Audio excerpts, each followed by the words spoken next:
केरु रीजे केरु परचे चवला जे रोवण साण रीजे ताओ सारी रात रोआ पर चाइंदे प्रिय खे कदमन मंझ पवा ये धरती सारी दुआ लुड़कन साण लती भुजे वारी गोठ जी प्यारी जमात कलमे वारो दीनदारो अज वडी अवा के मुबारक का जो रब्बे जुल जलाल अज अवाई साके इन रहमत बरकत वारे कुरान मजीद जी मजलिस में इन बरकत भरे मेड़ में अवाई सा पंजे करीम रब रहीम रब के परचाइण जी नियत सां गड थिया आहियूं। दुआ है त अल्लाह पाक अवाई सां जी हाज़िरी के मंजूर कर फरमाए। अज अवां जो सीरत जो जलसो सोने नबी जे शान में वडी मुबारक आए उन अल्लाह जे बानन बुजुर्गन ए नौजवानन के जिन हेड़े पिरफतन दौर जे अंदर हेडी मेहनत करे हेडो अजीम शान प्रोग्राम जलसो करायो आ मां धणी दर दुआ गुआ त अल्लाह पाक उनन जे भी मेहनत के मंजूर कर फरमाए। डाडा जो आमीन। इंशाअल्लाह कुरान पढ़बो दिलबर नबी जो शान अज अवां जे गोठ जे मथा रब राजी थियो आ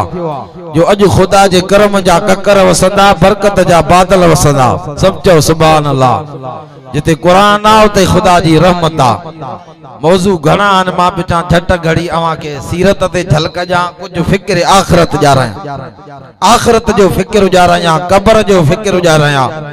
जो मुंजा दोस्तों इन दुनिया जी जिंदगी सा जीव न लायो दुनिया सा मोहब्बत न कयो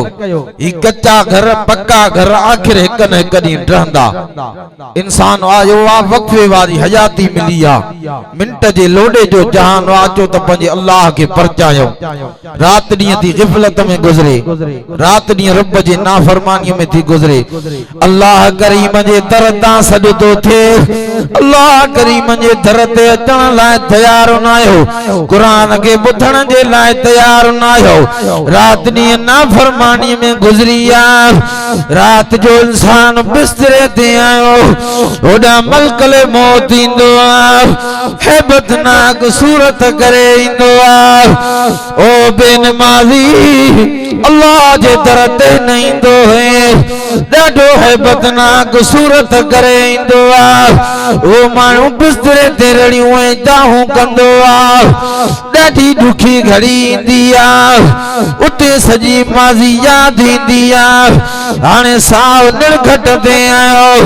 कुरान जे कल्ला इज़ा बलगत तराकिया वकील मन राक सुभान अल्लाह चौड़ा जा साव निर्घट ते आयो उते सजी माज़ी याद इंदी कि मां घर में न्याणियों विहारे आयो में अथा मशाक मथा करे आयो में कि मां जुल्म करे आयो में कि मां बजन बरावन के नाराज करे आयो में अमल कल मौत मथे ते बीठो आ साव निर्घट ते आयो हाने बेनवाजी गुनाहगार जो साव निकरण शुरू थियो जदी साव निकरी विंदो आ सुबह जो आरसो थाने अदीम जो घर वारो हो अदीम जो भाओ अदीम जो बाबो किथा बो करे सरीदा बाबो करे सरीदा घर वारो करे सरीदा भाव करे सरीदा चाचो मामू